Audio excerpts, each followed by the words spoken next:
Polisi mengambil sampel tanah hingga DNA salah satu korban pembunuhan berantai Wawon CS, yaitu seorang TKW bernama Siti Fatimah. Siti meninggal pada tahun 2021 ketika pandemi. Meninggal di Surabaya, Siti dimakamkan di Garut, Jawa Barat dengan protokol COVID-19. Polisi ekshumasi jenazah Siti untuk memastikan jenazah yang dikubur benar Siti dan memastikan penyebab kematiannya. Siti meninggal karena terjun ke laut perairan Bali diduga karena dihasut Wawon. Kegiatan kami mengambil DNA pembanding yang dilakukan oleh tim laboratorium forensik.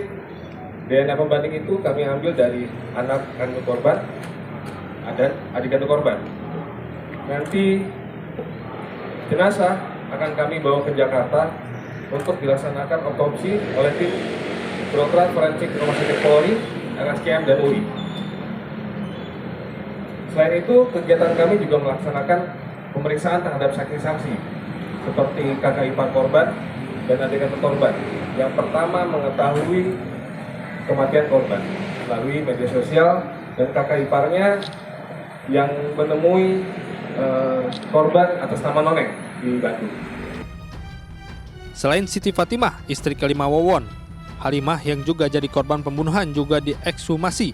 Halimah merupakan warga Cililin, Kabupaten Bandung, Jawa Barat.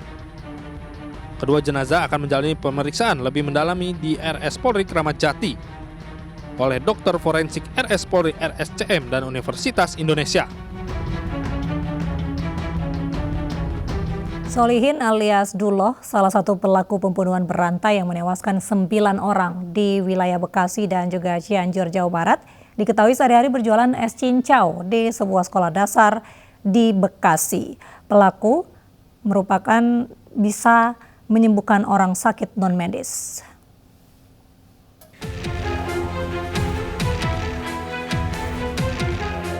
Salah satu pelaku yang bernama Solihin alias Duloh yang merupakan eksekutor pembunuhan berantai Bekasi dan Kabupaten Cianjur diketahui kesehariannya berprofesi sebagai pedagang es cincau di depan sekolah dasar di wilayah Bantar Gebang, Kota Bekasi. Menurut salah satu rekan dagang Solihin alias Duloh, sosok Solihin alias Duloh ini sehari-hari dikenal lingkungan pedagang sekolah dasar dengan sapaan Aki. Selama pelaku berdagang es cincau, Solihin alias Duloh dikenal sebagai sosok yang baik. Tidak hanya itu, Solihin dikenal juga bisa menyembuhkan orang sakit non-medis. Nah, ibaratnya orang minta tolong lah gitu, sakit. Ibaratnya cocok gitu. Katanya sembuh. Itu banyak pasiennya yang suka datang. Apanya? Pak, orang yang suka minta tolong sama dia, minta disembuhin karena sakit. Ya, katanya dekat kontrakan, tetangga. Oh gitu? Iya, kalau orangnya saya nggak tahu. Oh. Sembuhin gitu.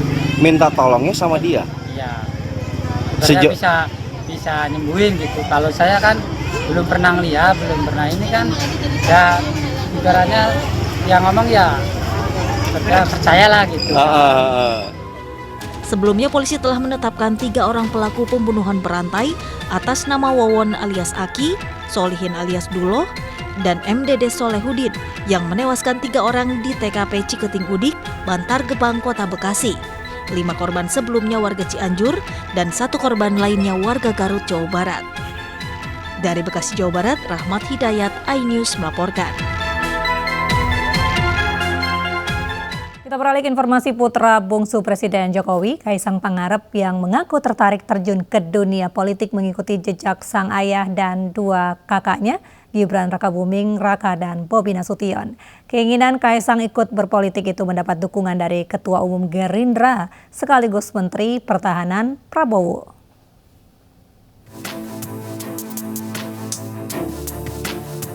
Putra bungsu Presiden Jokowi, Kaisang Pangarep menyatakan keinginannya terjun ke dunia politik. Hal itu diungkapkan oleh kakak Kaisang yang juga wali kota Solo, Gibran Rakabuming Raka. Ketertarikan Kaisang mengikuti jejak Jokowi dan 2 kakaknya Gibran dan Bobi Nasution diutarakan di meja makan. Baik Jokowi dan Gibran pun terkejut. Kaisang yang selama ini fokus berbisnis tertarik menjadi politisi. Dukungan Kaisang terjun politik mengalir dari Ketua Umum Partai Gerindra sekaligus Menteri Pertahanan Prabowo Subianto.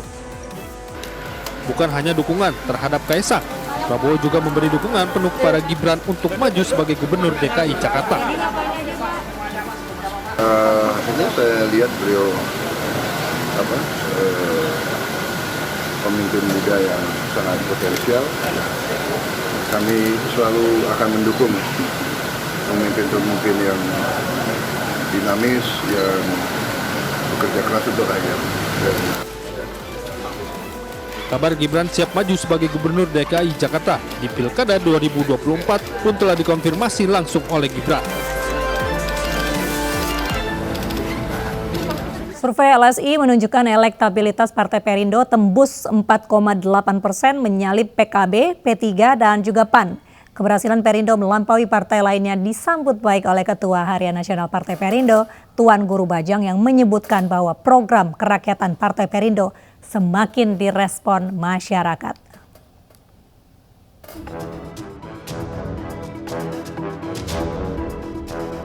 Partai Perindo berhasil melampaui partai politik parlemen yaitu PKB, P3, dan PAN. Hasil survei ini dirilis Lembaga Survei Indonesia atau LSI yang menyebut elektabilitas Partai Perindo naik menjadi 4,8%. Dalam hasil survei tersebut, elektabilitas atau tingkat keterpilihan Partai Persatuan Indonesia Perindo terus menunjukkan tren kenaikan jelang kontestasi pemilu 2024 mendatang. Rilis terbaru LSI menunjukkan Partai Perindo meraih elektabilitas sebesar 4,8%. Survei yang dilakukan pada 7-11 Januari itu menunjukkan bahwa Perindo mampu menyalip 3 partai parlemen, seperti PKB 4,7%, P3 2,2%, dan PAN 0,6%. Ketua DPP Partai Perindo bidang ekonomi kreatif dan digital Michael Victor Sianipar mengatakan, angka 4,8% di survei LSI merupakan angka yang fantastis. Kenaikan signifikan Partai Perindo bahkan telah melampaui parpol parlemen yakni PAN, PKB hingga P3. Dan kalau saya lihat memang tren di Perindo ini angka surveinya terus naik dari 2 tahun lalu, setahun lalu, beberapa bulan terakhir, dan 4,8% itu angka yang sangat signifikan. Untuk partai yang relatif baru seperti Perindo, bahkan sudah menyamai bahkan di atas juga dari partai-partai yang ada di parlemen. Kalau dilihat di survei LSI terakhir itu, Perindo sudah di atas partai seperti PKB, P3, dan PAN. Tentu semua masih ada margin of error ya. Tapi kita melihat potensi Perindo untuk berhasil di 2024 ini sangat besar. Menembus 4% dari parliamentary threshold dan bahkan bisa menjadi partai di papan tengah di parlemen nanti. Ya, kalau saya lihat Perindo ini partai yang konsisten. Artinya selama ini saya melihat pergerakan Perindo itu dilakukan di seluruh Indonesia. Tidak hanya fokus di 1-2 daerah saja, tapi di seluruh Indonesia mengangkat isu-isu nasional. Dan keberhasilan Perindo juga yang lain yang sangat signifikan adalah berhasil menarik tokoh-tokoh daerah dan tokoh-tokoh nasional. Pada pengundian nomor urut di Komisi Pemilihan Umum, Ketua Umum DPP Partai Perindo Haritanu Sudibyo menegaskan hadirnya Partai Perindo adalah sebagai satu wadah perjuangan inklusif bagi seluruh warga negara Indonesia yang ingin ikut ambil bagian penting dalam memajukan negara kesatuan Republik Indonesia. Dari Jakarta, Enggar Bagus, iNews melaporkan. Pemirsa, dalam kunjungan kerjanya ke Bandung, Jawa Barat, Menteri Pariwisata dan Ekonomi Kreatif Sandiaga Uno menyempatkan diri untuk senam bareng emak-emak. Emak-emak yang sehat jasmani dan rohani dapat ikut berkontribusi dalam pembangunan bangsa dan jadi penentu pemimpin masa depan.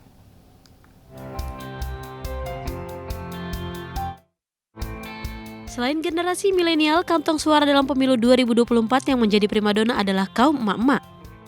Sebagai pilar rumah tangga, kaum emak-emak memiliki kekuatan untuk menyebarkan pesan berantai kepada keluarga dan lingkungan dalam menentukan arah politiknya. Kekuatan emak-emak inilah yang membuat Menparekraf menyempatkan dirinya untuk senam bersama sambil menampung aspirasi mereka di tahun politik di Taman Sukajadi, Bandung, Jawa Barat. Politik menurut saya akan mengalir dan ibu-ibu inilah yang akan menjadi nanti penentu siapa yang akan memimpin Indonesia ke depan. Mereka mengharapkan tadi ekonomi terus membaik, harga-harga terus stabil, mereka ingin biaya hidup yang berat pasti tentunya termasuk biaya kesehatan ya. Ada program-program pemerintah yang bisa memastikan kesehatan masyarakat dan lapangan kerja akan. Sementara itu, pada kesempatan lain Menparekraf juga menghadiri beasiswa pelatihan konten kreator dan fotografi yang digelar Sandi Nation di Kota Bandung. Menparekraf berharap dari kegiatan ini Lahir kalangan muda berkarakter, pemimpin yang bisa membuka banyak lapangan pekerjaan. Dari Bandung, Jawa Barat, Irfan Hardiansah, iNews melaporkan.